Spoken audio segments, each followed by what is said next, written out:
सिया गुप्ता अपने होने वाले पति को जान से मार देती है।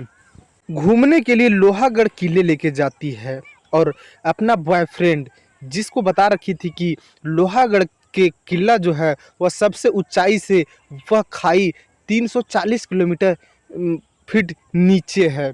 अगर वहां से कोई व्यक्ति गिरता है तो बचना मुश्किल है। और 18 जून को जो सिया थी वह केतन को लेकर जाती है लोहागढ़ किला और ऊंचाई पे चढ़ने के बाद अपने जो उसका बॉयफ्रेंड था के चेतन उसे मैसेज करती है कि मैं सबसे ऊंचाई पे हूँ।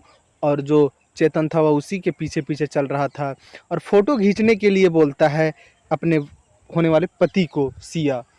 और जब वह फ़ोटो खींचने के लिए एक छोर पे जाता है और अपना होने वाली पत्नी सिया का फ़ोटो खींच रहा था, तभी चेतन और सिया मिलकर ज़ोर से धक्का दे देते हैं केतन को और वह खाई में गिर जाता है। वहीं जो सिया थी वह ड्रामा करने लगती है, ढोंग करने लगती है कि मेरा जो होने वाला पति है वह यहाँ से खाई से नीचे गिर गया है।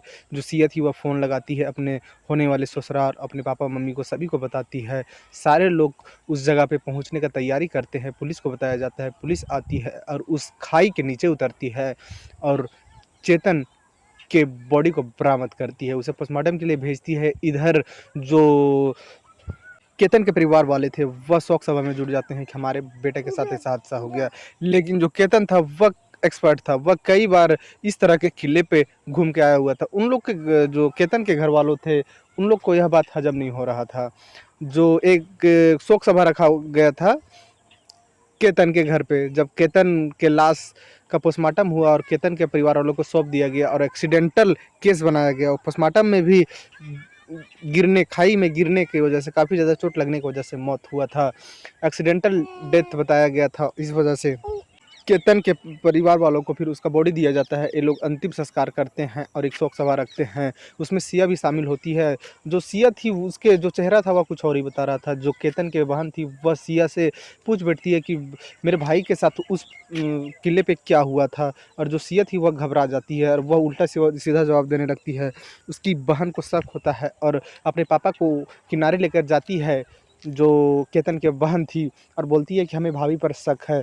जो उनके पिताजी थे केतन के वह भी बोलते हैं कि हमें भी कुछ शक है। उसके बाद पुलिस को खबर किया जाता है, पुलिस आती है और सिया को उठाकर थाने ले जाती है। वहाँ जब पूछताछ करती है और जब कॉल डिटेल खंगाला जाता है तो पता चलता है कि जो सिया है वह करीबन 6 महीना से एक व्यक्ति से लगातार फ़ोन पे बात कर रही है और करीबन 400 घंटे के आसपास बात कर चुकी है। यह जो नंबर था वह संदिग्ध पुलिस को लगता है। उसका कॉल डिटेल खंगाला जाता है, पता चलता है कि सिया का यह बॉयफ्रेंड है। उसके बाद सिया से जब पूछताछ किया जाता है तो वह बताती है कि हाँ मेरा बॉयफ्रेंड है और हम लोग के द्वारा ही केतन का कत्ल किया गया है। उसके बाद पुलिस जो थी वह उसके बॉयफ्रेंड को भी उठाती है और थाने लेकर आती है। जब दोनों को आमने सामने बिठाकर पूछती है तो दोनों बताते हैं कि हम दोनों कई साल से प्यार किया करते थे और जब हमें पता चलता है कि सिया का शादी कहीं सेट हो गया है तो बस प्लानिंग बनने लगता है हम लोग का कि कैसे उस लड़के को इस रास्ते से हटावें। जो सिया के होने वाले पति था वह काफ़ी ज़्यादा पैसे वाला था। सभी लोग इसमें बिजनेसमैन होते हैं और सिया का शादी नवंबर में था और करीबन 7 करोड़ में एक होटल बुक किया गया था जहां जिस जगह पे शादी होता। लेकिन शादी होने से पहले सिया अपने पति को जान से मार देती है। इसका सच्चाई जब सामने आता है, लोगों के सामने आता है तो सभी लोग हैरान हो जाते हैं। इसलिए कि जो सिया के परिवार वाले थे और जो केतन के परिवार वालों थे वह दोनों काफ़ी साल से दोस्ती निभाते आ रहे थे, एक दोस्त की तरह रहते थे और दोनों के घर में एक लड़का एक लड़की होता है और दोनों अपने आप में मन बनाते हैं।